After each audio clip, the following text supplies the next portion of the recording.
Hi, everyone. It's Monica with American English with Monica. I'm so glad you're here. We're reviewing phrasal verbs. Every week, I'm sharing a video with you to review some important phrasal verbs that will help your English. If you missed any lessons in the past, just click on the link and watch the other phrasal verb lessons, okay? Okay, let's get started. Today, we have two. Break up and break down. As phrasal verbs, what do these mean? You might have heard of either one of them or both, and I want to talk about some different meanings for each one. Okay? So, break up. One of the meanings is to separate. Okay, to separate. Separate. I'm not really good at spelling. I have to check sometimes.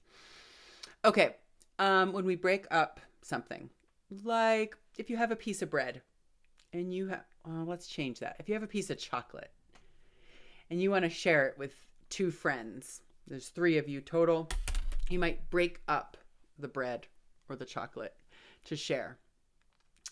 Sometimes it means to end. Like the meeting ended at 2:00. The meeting broke up at 2:00, right? We went to a party and it broke up by midnight. It ended by midnight. Okay, so this is very common. The most common that is related to these when we say break up is about a relationship. You might have heard this. A romantic relationship, usually. Like the marriage broke up last year. My friend, he broke up with his boyfriend last week. Now, I had a student recently that told me that she broke her partner. I said, what? She said, I broke my partner. She didn't use the word up, and it changes the meaning. You absolutely need to use break up when you're talking about ending a relationship. When we use this phrasal verb and we're talking about ending a relationship, we almost never separate it. You don't want to say I broke her up. No, I broke up with her. That's the preposition if you're talking about someone.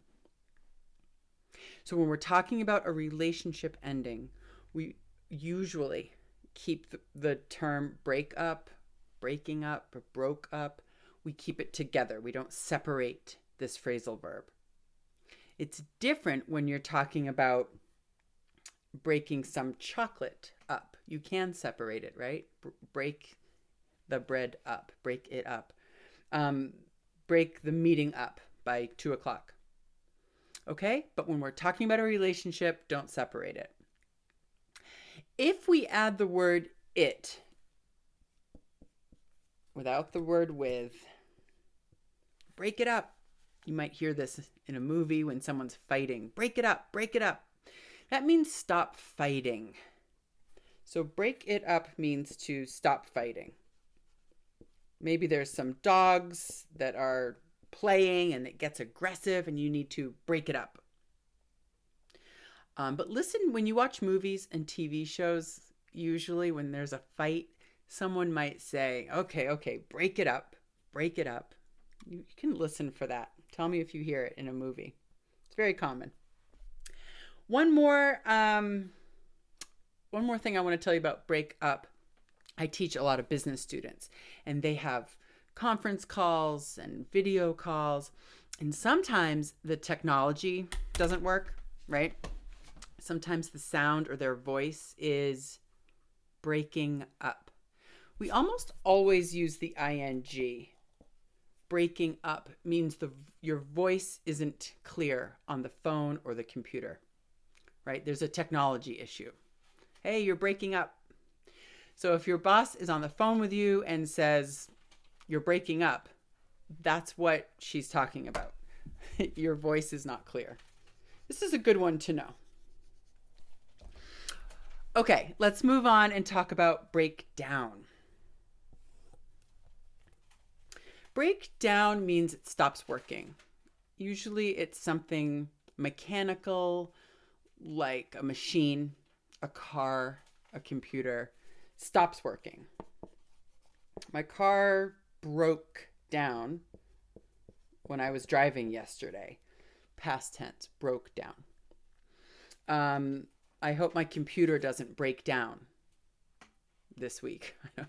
We don't separate it for this meaning. We can't say my car break my car down. It's funny, I can't do it. It doesn't separate. Don't separate it when you're talking about this meaning. Okay? So usually it's a machine. Sometimes it's not a machine. Sometimes it's like communication. The marriage broke up because their communication broke down. It stopped working. Yeah.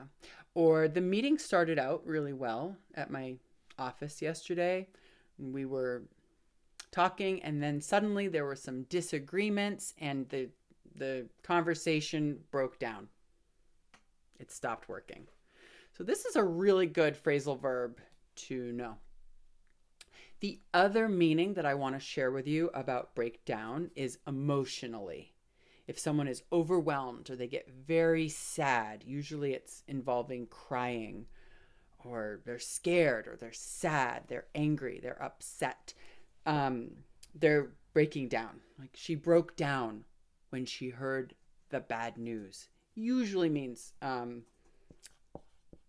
to get very sad, crying, losing control of your emotions. You're breaking down. Okay, these are really good phrasal verbs to know. I'm glad you're here studying. If you have questions about these, put them in the comments or send me a message or an email. I appreciate that some of you have been messaging me. And if you have suggestions for any phrasal verbs you'd like me to review, just send me a message or put it in the comments. If you can share the videos with other English learners, that would be so awesome. Right? I'm trying to help as many people as I can, and these weekly videos are free. I don't have any room for new students. I'm very busy teaching, and I know there's a lot of students that want classes. But this is a nice way to have a free video every week. So share it with your friends and your colleagues.